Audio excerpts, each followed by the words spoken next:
It's a pleasure to introduce our Principal and Deputy Vice-Chancellor, Deborah Buzzard.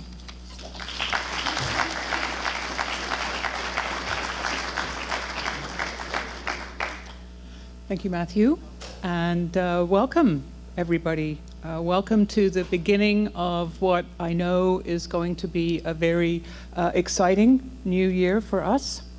But let me begin first by respectfully acknowledging the traditions and customs of the Okanagan Nation and its people on whose traditional territory we are gathered today, and to whom I am eternally grateful for this campus being here in the Okanagan. It really is wonderful to see you all here. I don't know about you, but my entire life, since I was 5, I've been excited about back to school. Because I've never left. And so for me, it's always about the new pencils and the new binder and the new people and what I'm going to learn in this next year. And I think that's what's one of the most wonderful things about being part of a community such as ours. The real reason for hosting this event is not for you to listen to me giving a litany of what we've done and what we aspire to do, but really it's to gather us together to celebrate our staff awards. So think of me as the warm-up act, and then we get on to the real business.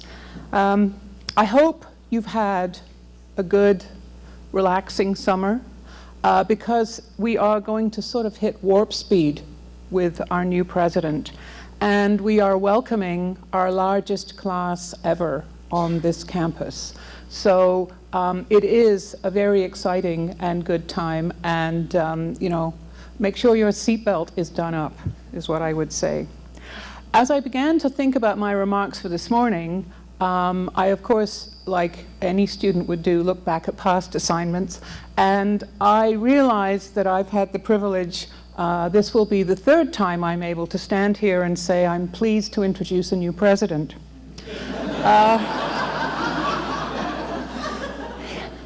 Who could ever have imagined that? But I am absolutely delighted to be welcoming Professor Santa J. Ono. He is the 15th President of UBC.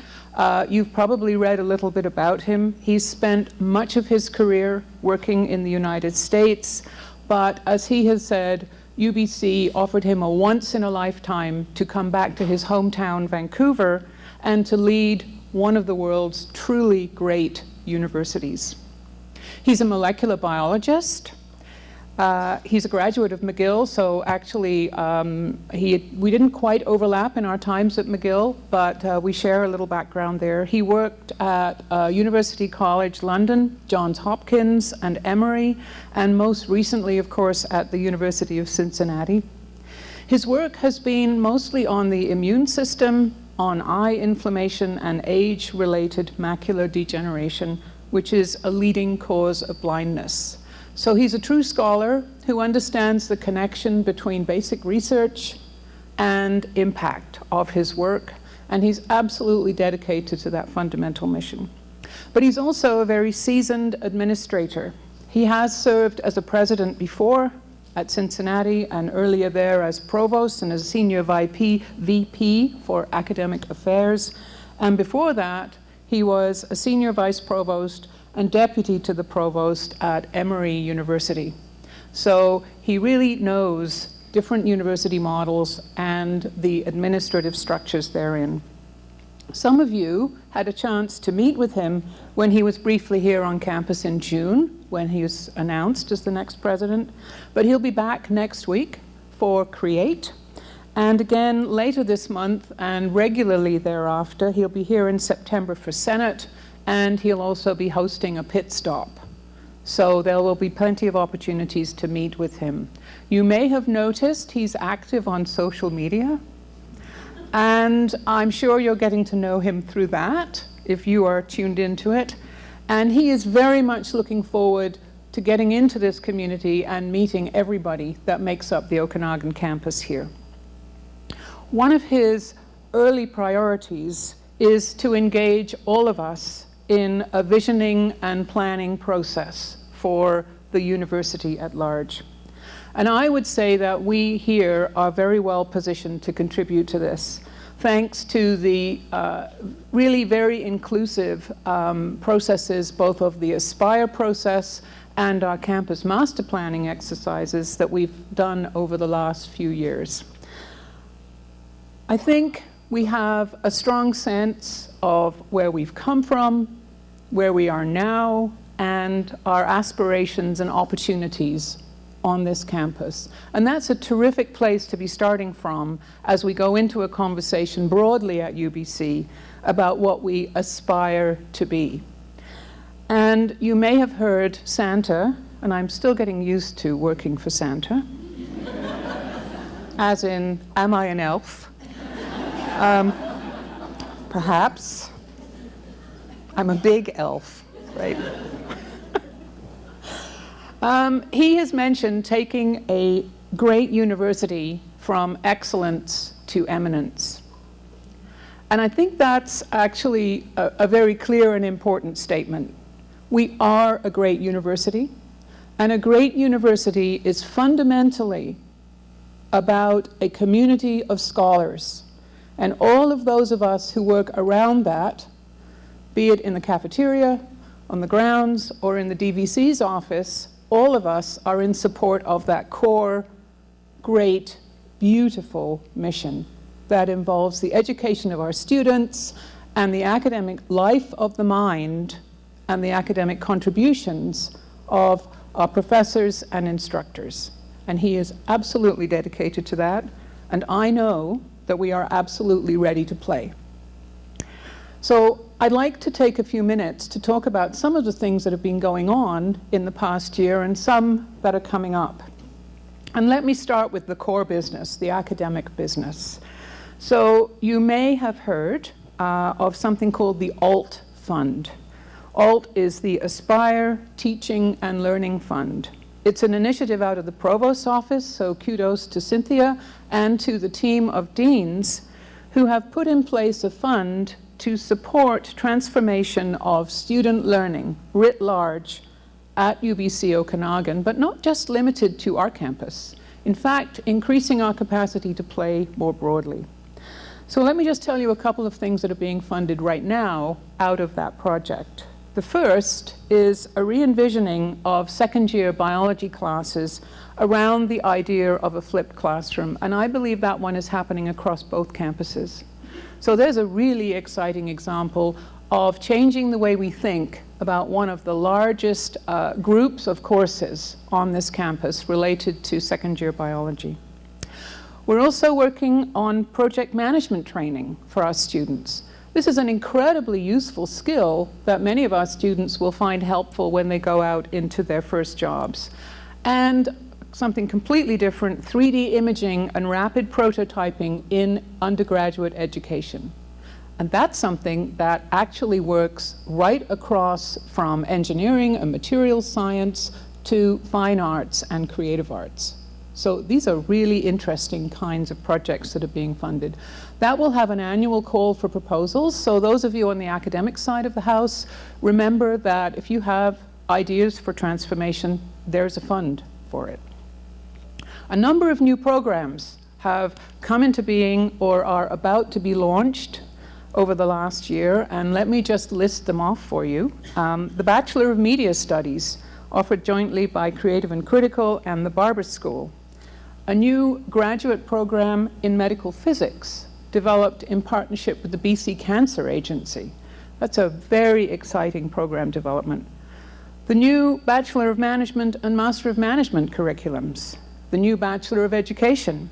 A joint Masters of Engineering Leadership in Resource Engineering Management, and a Design and Manufacturing Engineering program, to name but a few.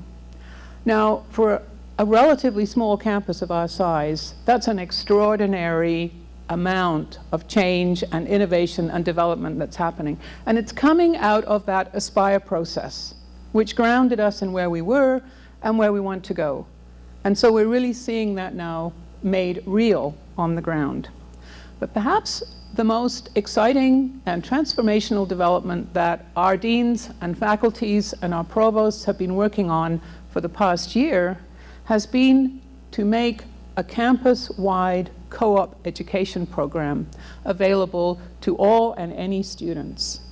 Now, students in professional programs such as engineering, nursing, social work, and others, and education, of course, get practicums and work experience as part of their professional training.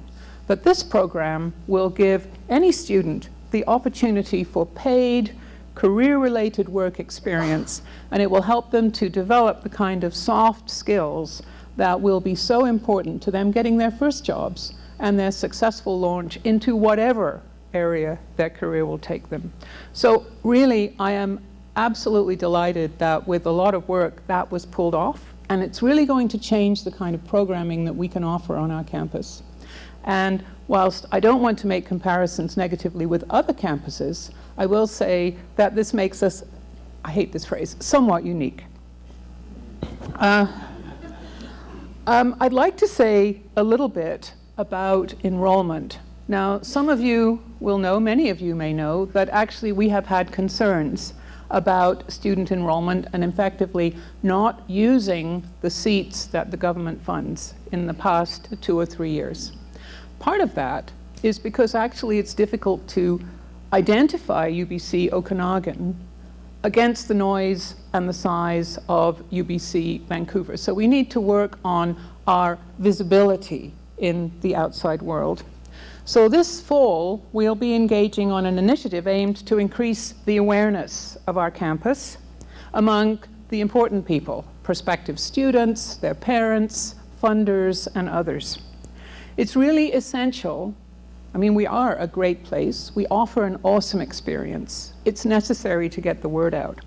In a survey that was done by UBC on public perception of the university, both campuses, writ large across British Columbia, but of course focusing very much on the Lower Mainland, it was somewhat frightening to see that less than 20% of the people surveyed outside the Okanagan really had no understanding of there being an Okanagan campus of UBC or what it might mean.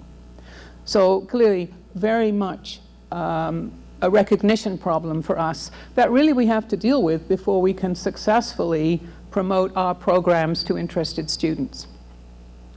So we are undertaking this initiative this fall about how we can understand and promote what is the unique opportunity, the nature of a UBC Okanagan degree experience that we can offer to promote understanding and awareness of our campus.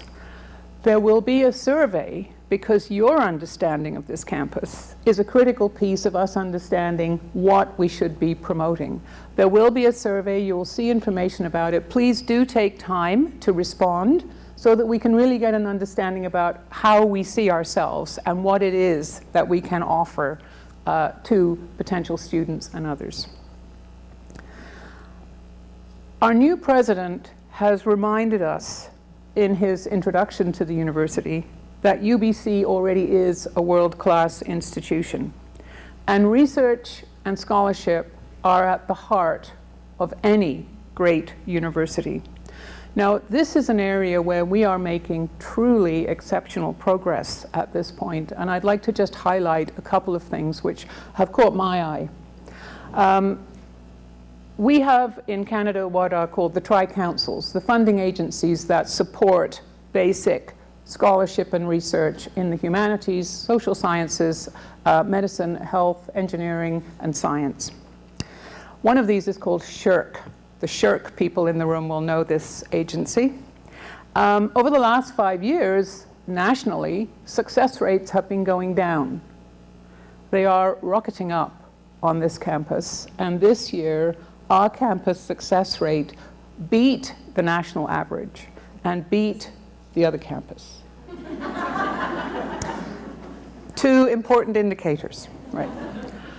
A huge kudos to our research office, to our VP Research, Phil Barker, to all the folks who have supported the researchers, and to the researchers themselves for this success. It's very, very exciting to see, and I think we're really reaching kind of a takeoff point in that area. Yeah.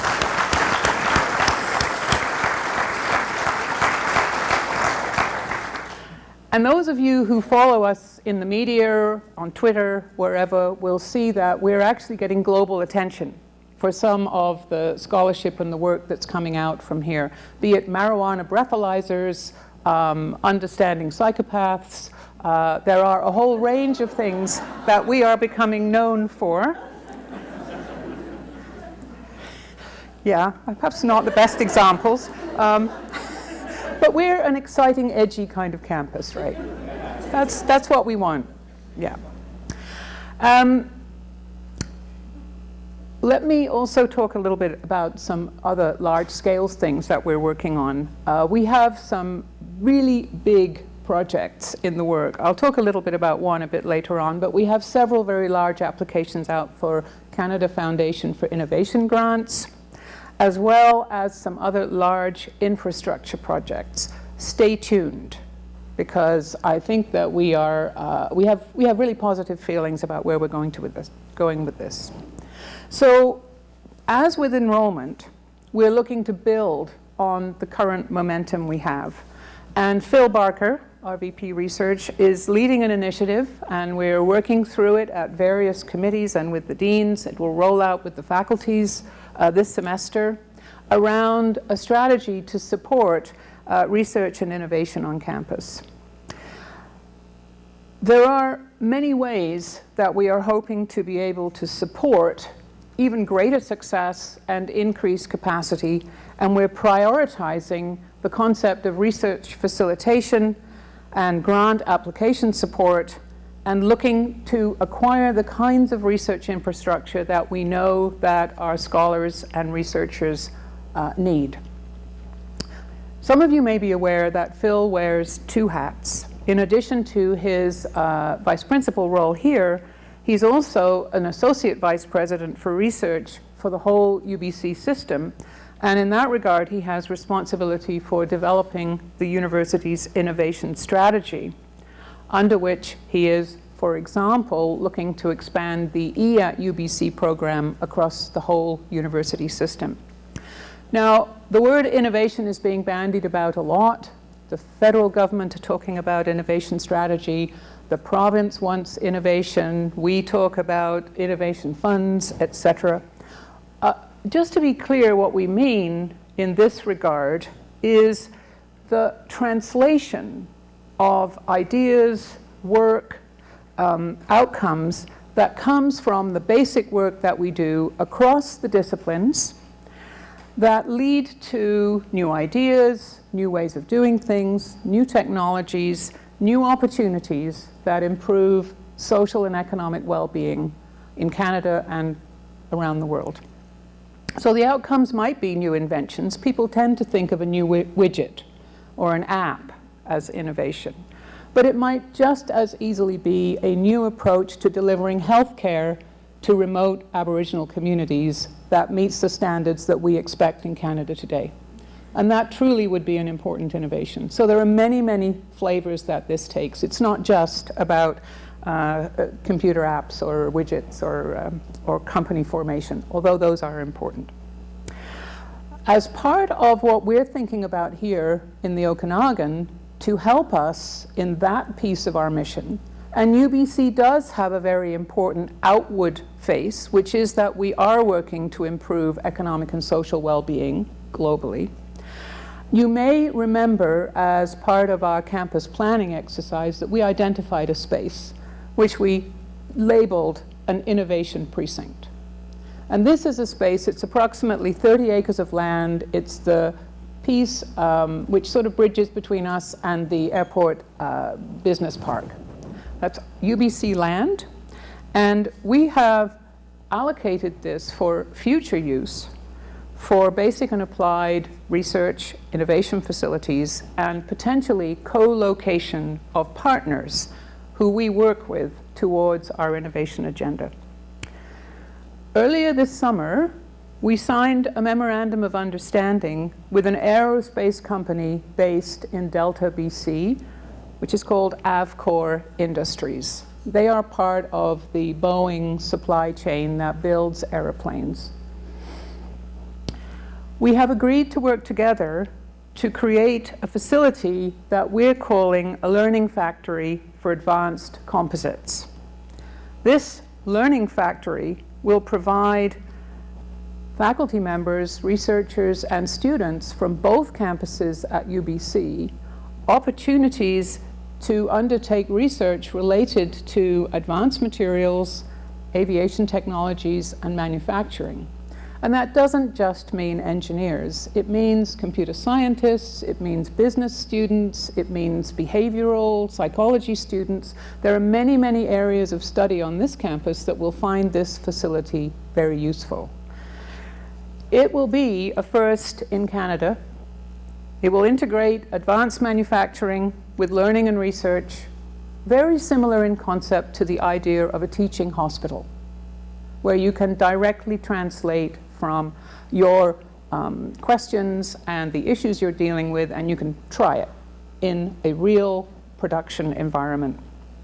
It'll provide hands-on opportunities for numerous students in numerous disciplines, and it will also provide opportunities for us to collaborate with Okanagan College on training the kind of technologists and trades that this new kind of manufacturing will need.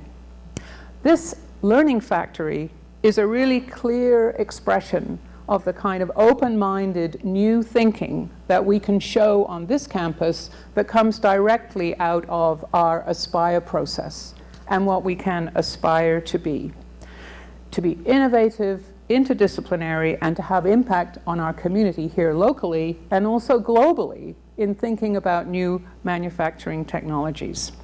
It's a wonderful example of the kinds of partnerships and commitment to regional economic and social development that we're building here on this campus. That's the end of my roundup of the exciting academic and research activities. I know some of you come here for my cycling updates.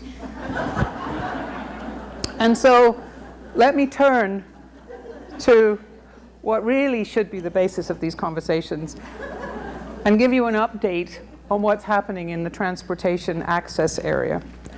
I'm delighted to be able to report that there has been a lot of work going on from the Highway 97 to campus via Bullman Road. You may have seen, and I have seen, I believe there are contractors working for the city, working way after 5 o'clock at night, pounding the surface of this new piece of pathway, which runs from the campus across under the highway to provide safe access, intersecting with the future rails to trails, and you may see that they've also been doing a little bit of work to that. What it means is that starting, we understand it will be ready in about 2 weeks, unfortunately not the beginning of term, but 2 weeks away. It means that no cyclists will ever need to travel over that Ellison overpass again. Yes.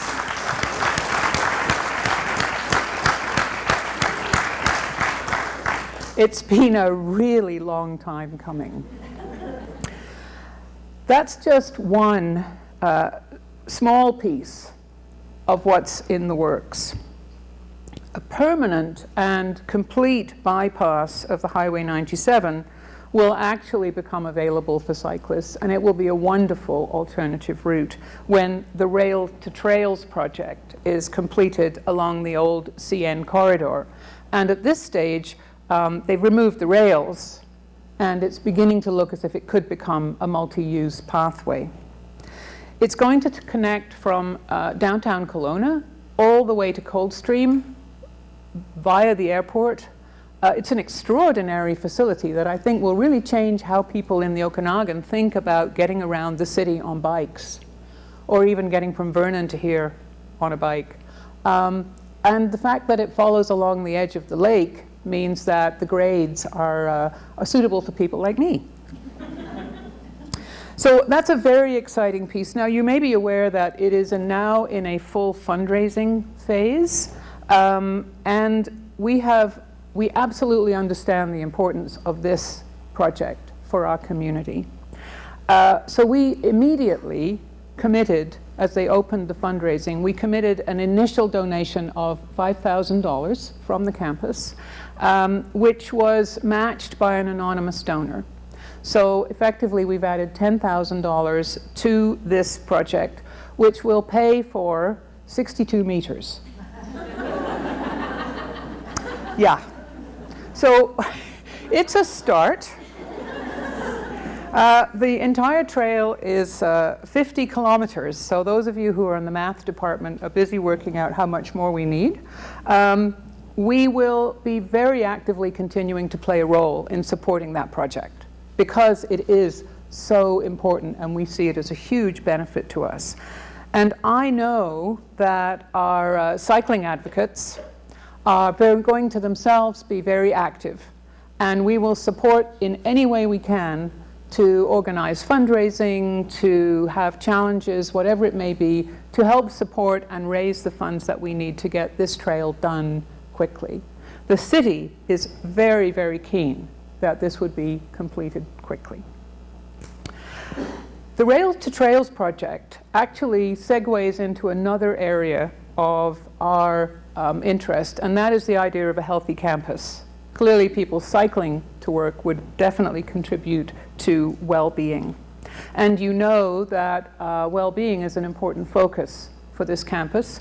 So it's another survey. I'm going to ask you to complete another survey as well. The Okanagan Planning and Institutional Research Office and our Well-Being Committee want to know your perspectives on the kinds of facilities, programming, amenities that you would like to see as we move forward with becoming the healthiest university campus in Canada.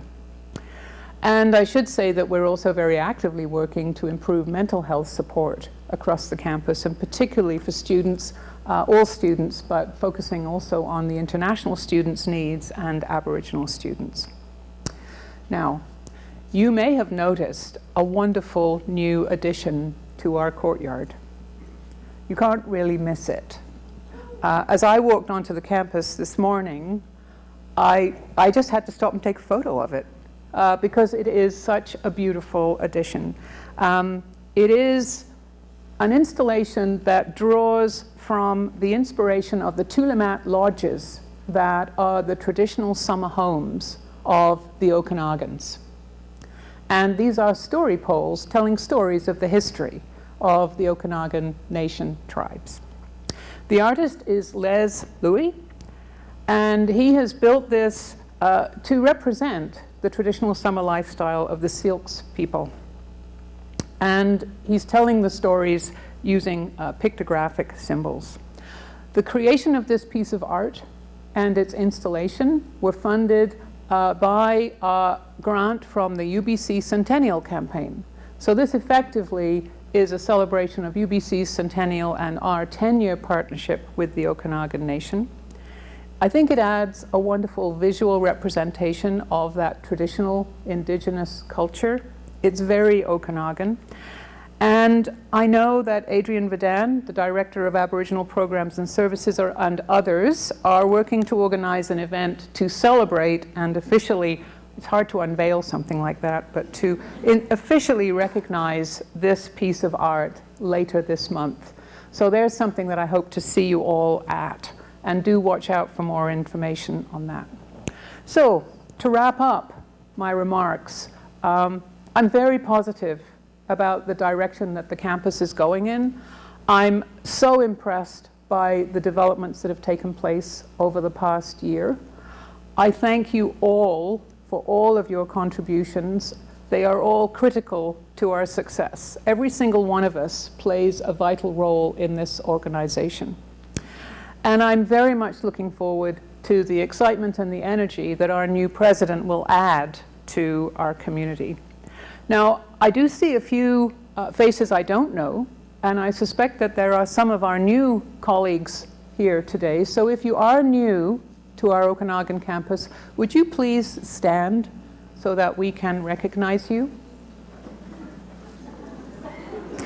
Brave, brave, yes.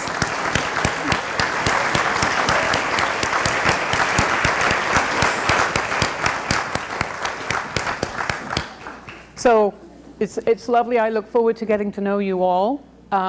It's a great community. We are delighted that you have chosen to join us. And I wish everyone here and the whole campus community, the over 8,500 students who will be joining us over the next few days, a wonderful academic year, and welcome back, everybody. Thank you.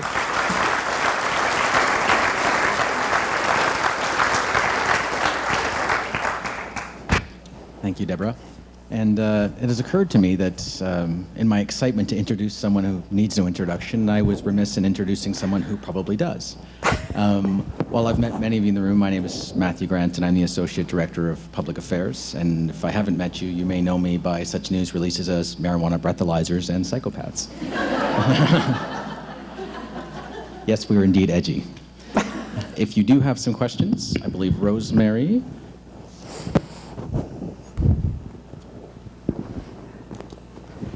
will be kind enough to pass the mic. Once I've asked a couple of questions, I'll point to you, Rosemary, and then all you need to do is raise your hand. Rosemary will come by and she'll hand you the mic.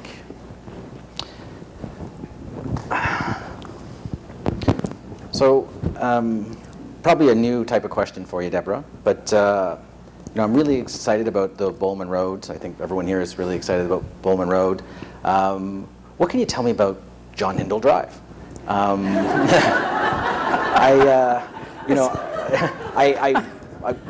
Is there time that we maybe expect construction, or do you have an update on that? Yes, so, and I'm glad that so quickly you've come to recognize the zeitgeist of the campus, which is, it's all about the transportation. So we are expecting, the last minute design changes are happening for the city doing its planning for the development of the roadway. You may have noticed that they've taken down some trees, which signals a pathway that the new road will take across the campus behind the Reichwald building, and between there and the buildings, the apartment buildings that are on Academy Way. They have to make a very big cut through there. We are expecting that once they've finished their design consultations and are ready to go to tender, that we'll start to see activity, and it could be this fall. And then we will see progress, and probably it will take at least 18 months to 2 years for them to complete that whole piece of the road. I understand there is to be a public consultation. I believe it's to be held at the Four Points Sheraton for local residents and community. So keep your eye open for information about that. And at that point, the city will be presenting its plans for the roadway. UBC has tried very hard to, we've been lobbying for this roadway for a long time. It was in the plans for the original OUC campus in 1993. So it's been a while coming. It was marked on the land plans at that time. So we're excited to see getting a second major doorway to our campus. And there will be a new entry point coming from John Hindle Drive between the Mountain Weather Office and the Reichwald building. So we'll be doing some internal work on the campus to facilitate that. And that'll give us another entryway, which may help ease some of the congestion that we see now. Okay, staying on the theme of infrastructure. Do you have any updates maybe on the addition to the library, or what might be happening there? Yes, well, actually no, but I'm in a position where you may know there was a call for a strategic infrastructure fund request to the federal government. UBC put in several of these requests. Our library expansion was, if not the top, one of the top 2 proposals that were put in by UBC. I'm pleased to say that the federal and provincial governments are looking very favorably on our proposals, and we are hopeful that we will have an announcement later this month. So I'm feeling very positive about it, but I can't actually say we have it today. Okay. Last question before I turn it over to the floor, and I think you've answered most of this, but given the degree of media coverage on the Learning Factory and the Memorandum of Understanding signed there, how does something like the Learning Factory fit in with the mandate of UBC and with this campus? Thank you. That's a good question. So I think that it's very clear that when we did the Aspire process, there was a very clear sense, and I was relatively new to this campus when I arrived, but there was a very clear sense on the campus that one of the things that we really do want to do is to engage in a positive way towards the social and economic betterment development of the region that we're in. That this is seen as a real opportunity. It's an opportunity for scholarly engagement, it's an opportunity for student activity, it provides teaching and learning opportunities, and I think this factory is another representation of that kind of concept. Having something like a teaching hospital is essential to us producing health professionals, not just doctors, but nurses, dietitians, all the other professions that go with that, that are ready to work and to change the way that we deliver healthcare. We're at an amazingly interesting time in the development of new materials. These are materials which are made typically of composites of perhaps carbon fiber, other kinds of materials in resin bases, which can be incredibly light and strong. This, in my mind, is actually a second industrial revolution. The first industrial revolution was really based on iron and steel and coal and later oil. This industrial revolution is based on understanding how to use really new kinds of technologies that advances in technologies and engineering around manufacturing are now allowing us to make. So the very first bridge that was made of iron was made in the late 1700s in Britain, in a town that became known as Iron Bridge. So you can tell how important it was.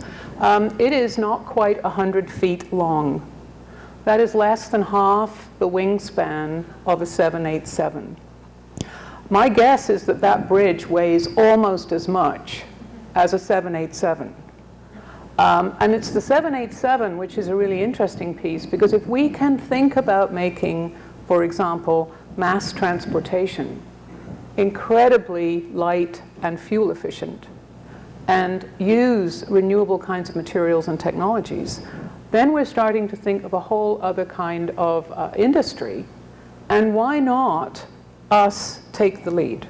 And why not Kelowna be a center for that next revolution? And we're very lucky in that we have several innovative companies already here. Some of them are playing with us in our STAR facility, which is also about innovative materials and technologies, and thinking in new ways about how we use those as protective materials. But we have KF Aerospace, we have several other aviation industries that are here, and we also have companies that are coming to us now who are interested in thinking about locating their activities here in this region because of this growing sense that we might have a community that is open to the development of these kinds of technologies. We're not doing this based just on what we do here today. We're building on a long tradition of strength at UBC and in partnership with others, universities in Alberta, in Winnipeg, in Ontario, the National Research Council, who have many decades of working on advanced materials and new kinds of manufacturing. But we're now getting to a point where this looks like it's a very good place to start doing it. And for us, the fact that we have a UBC campus here gives us that nucleus to attract the partners who want to play in that environment. So it's, in my mind, it's a new beginning. And it's really the fact that UBC decided that we would develop and build this campus. And it's the fact that we have wonderful academics and graduate students and undergraduate students in areas such as material science, computer science, engineering, that will let us go forward with being the driver for that. Thank you. I've got a lot of other questions, but I think at this point we'll open it to the floor. And if you have some questions for Deborah, if you could raise your hand, and Rosemary will be kind enough to bring you a mic. It's not tremendous. It's just the fact you were mentioning how we need to promote ourselves, how we need to become visible, and I was just wondering to which extent, to what extent this is not also, we are UBC, isn't this a responsibility of UBC as a whole, not only of our campus? Yes. And so we're undertaking this initiative. Bud here is leading it out of our communications area, but our Vice President, External Relations, Philip Steenkamp, is very much involved, and the Registrar's Office at UBC is also very much involved. So those are the two other pieces. On the other campus, firstly, you don't need to tell people about UBC Vancouver. They're going to come anyway. They know about it. Our campus is a little different. We're the new guy, the new brand. But we have, on the other campus, much more decentralized branding and marketing. I think, for example, of the SORDA school. So the big image that you might see about the sort of business programs. On our campus, we take a more integrated, holistic, campus-wide approach. And so we're leading it, but it's very much a full-on UBC initiative. And I would say that one of my strongest messages to UBC as a whole, when I sit at the executive table, all the vice presidents, is that the success of this campus in attracting the best and brightest students is crucial to the success of all of UBC. And so it is really a UBC-wide initiative, but it's about us, yeah.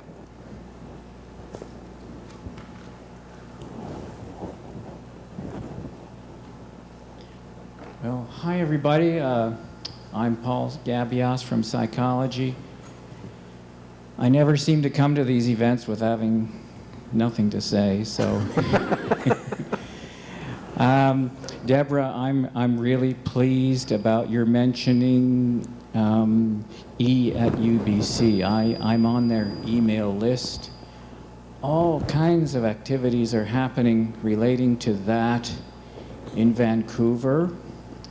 And, you know, we have now Jan Seo and Derek Wirtz from Psychology with some connection with management, which is nice.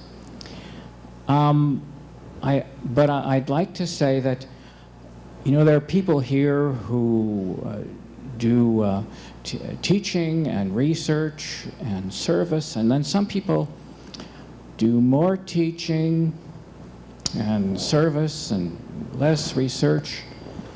But, you know, entrepreneurship is all about ideas, and it doesn't necessarily have to be driven by the teaching that somebody does or even the research that somebody does. Ideas can come from other areas too.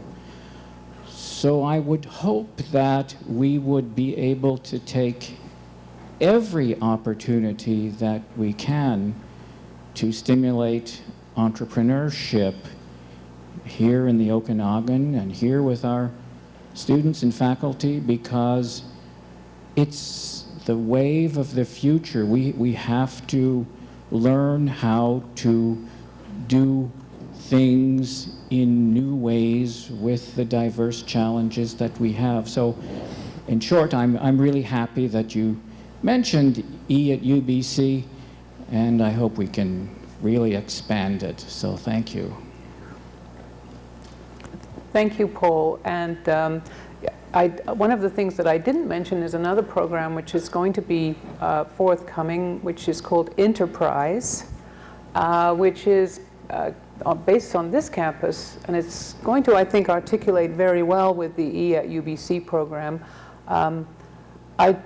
It will roll out. It will be successful, Paul, and I absolutely agree. It's not just about the teaching and classes, and it's high time that E at UBC was system-wide. So thank you.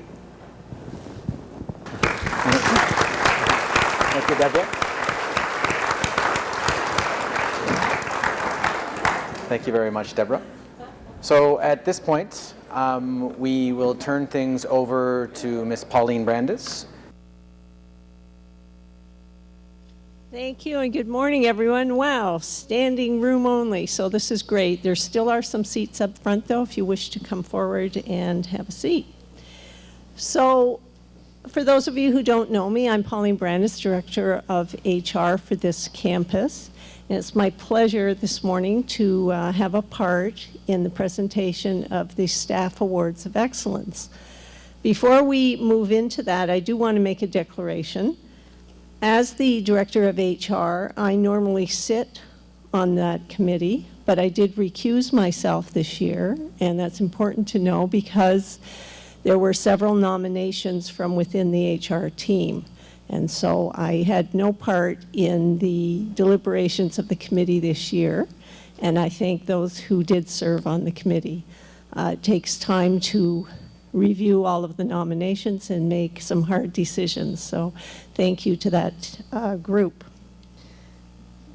So before we announce the recipients, we'll have a look at the new video explaining the 4 categories for the awards, which are sustainability, leadership. I still think of it as customer service, but it's now called enhancing the UBC experience, and global citizenship. I work at UBC's Okanagan campus and volunteer with several local organizations. I feel that being a local citizen contributes to being a global citizen. To me, sustainability is part of everything we do. It's definitely environmental, but it goes beyond that. It encompasses the work we do, the research we do, even the things we do at home. And it's all about building a better future for future generations. We work at an incredible institution on a beautiful campus, but it's the people who make this place what it is today and what it will be in the future. I think leadership really is about communication, about having conversations, not being shy about what you talk about, but being respectful in how you talk about issues as they emerge. It's about listening, active listening, and being prepared to find solutions and to collaborate on finding those solutions. Customer service means to me helping others excel. We are always looking for ways to increase the value and efficiency of the services we provide to our customers, our faculty, and staff to enhance the UBC experience. It's important to say thank you. The Staff Awards of Excellence highlight just a small number of the many outstanding people that make UBC's Okanagan campus what it is today and what it will be. Customer service. Leadership. Global citizenship. Sustainability. Each year, we make awards for 4 individuals or teams for the Staff Awards of Excellence. Each winner receives a certificate and $2,000. And if it is a team award, then the dollars are divided among the team members. This year, we do have 4 recipients and representing each of the 4 categories, and that's not always the case. At this point, I'd like to ask Deborah to come back forward to the stage to make the presentations, and I'll invite Michelle Loudon to assist. Michelle is stepping in for Ian Cull, the AVP students, and the chair of the Committee on Staff Awards of Excellence. I'll announce each recipient and ask them to come up to the stage to receive their certificate. Then I'll read a short citation about their wonderful work and ask the recipients to take a seat in one of the reserved spots in the front row here so that we can take photographs after the ceremony. So let's get started with the first award. The first award is for enhancing the UBC experience, and this goes to HR Associate Alana Jordan. Woo!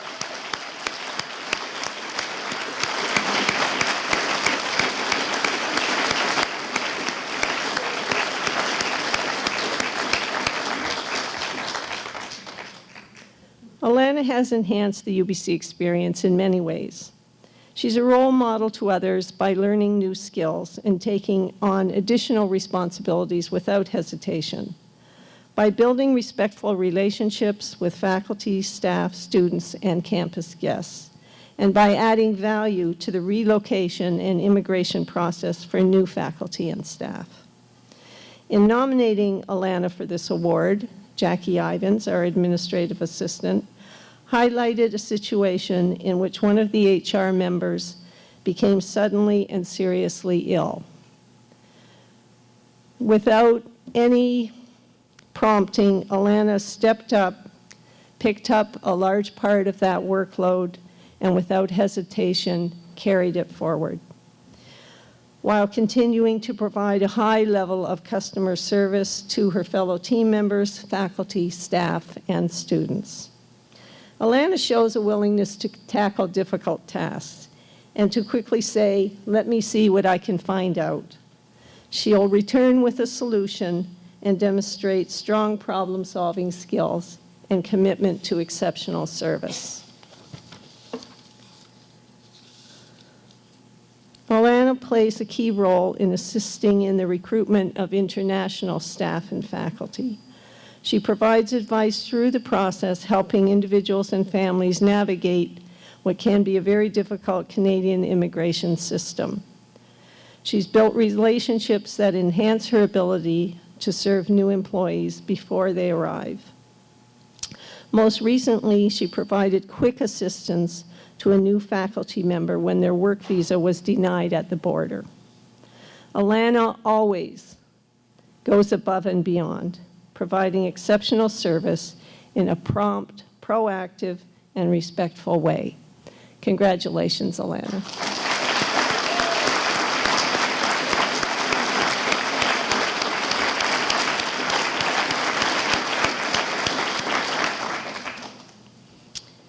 The next award recipient for global citizenship was nominated by Trudy Kavanaugh. This recipient exemplifies the qualities of this award through her ability to collaborate and forge lasting relationships and partnerships within UBC, the Okanagan community, across campuses, with government, other educational institutions, and across the wider world. Lea Sanford is the award.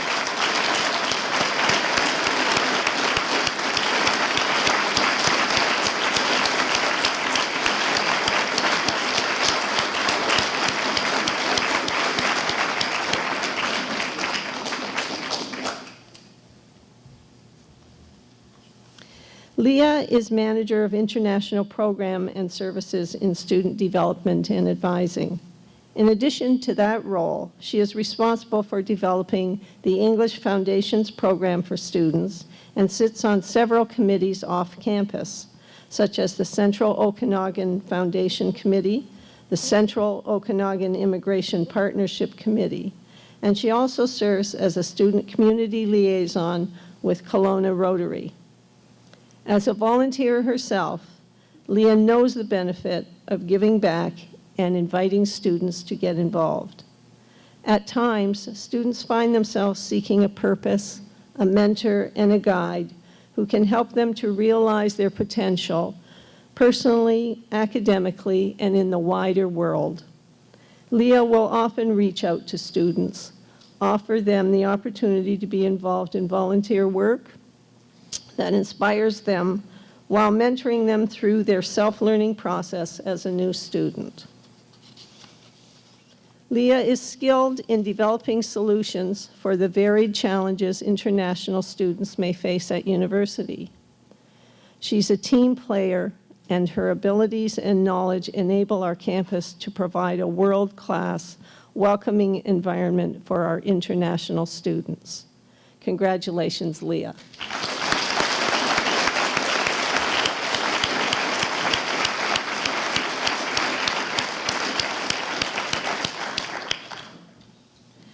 The next award is for leadership. Without question, this individual is a leader who has established and maintained exemplary and inclusive people practices. The recipient is George Athens.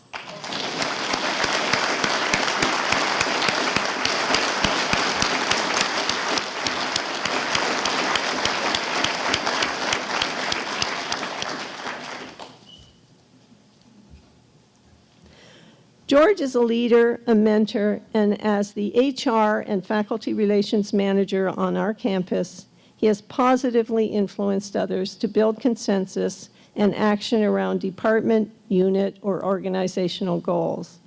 He plays a key role in the change management process for the campus and shares his expertise and commitment to fairness in all areas of staff and faculty relations.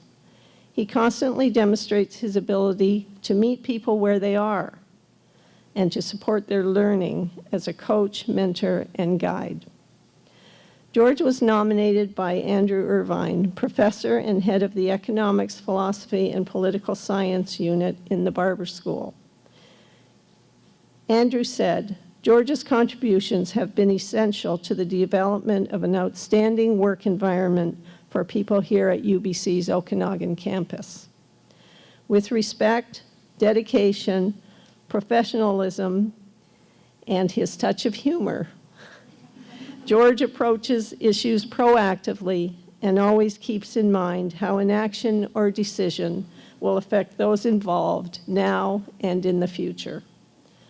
George is often called upon to support campus leaders to help navigate the complexity of change and growth and our very interesting collective agreements.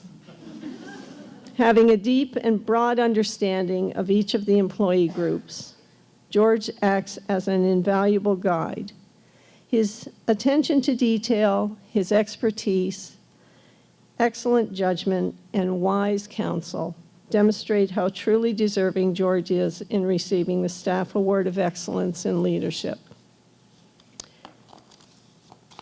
Congratulations, George.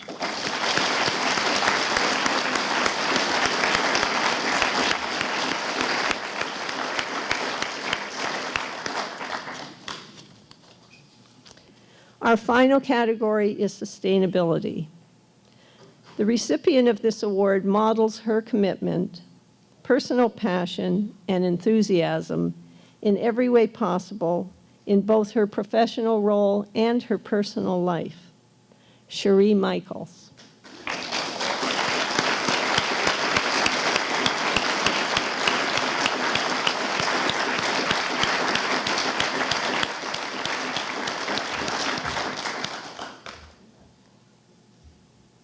Cherie was nominated by Mike McGinty, Associate Director of Risk Management and Security Services, who said that Cherie's promotion and implementation of the Green Labs program has reduced water usage and sanitary waste output by 200,000 liters per year since 2010.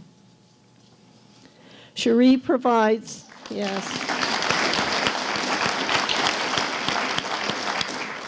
Cherie provides resources and training to help improve current lab practices.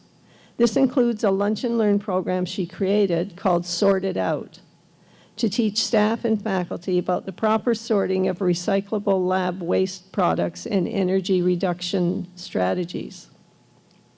This resulted in the biology teaching lab's participation in UBC's 2016 Lab Energy Challenge and having a project funded to help reduce water and energy consumption. Cherie has played a key role in establishing safety as a top priority in research labs. Her genuine passion for sustainability makes her a highly effective ambassador on campus, and her extra effort is constantly and positively encouraging sustainable practices, and this is invaluable to the campus. Along with her expertise, she has a true understanding of lab safety and hazardous waste disposal, which has been essential in enabling our campus to safely accommodate an increasing number of students. Cherie is always supportive and ready to help solve problems and improve processes, which help each lab to increase the safety, sustainability, and cost effectiveness of their operations. Without question, Cherie talks her talk and walks her walk on campus and beyond. Congratulations, Cherie.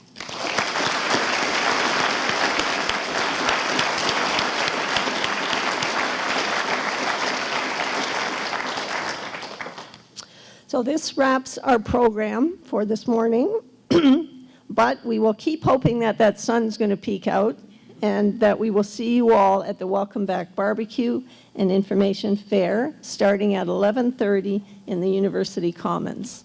Thank you and have a great day.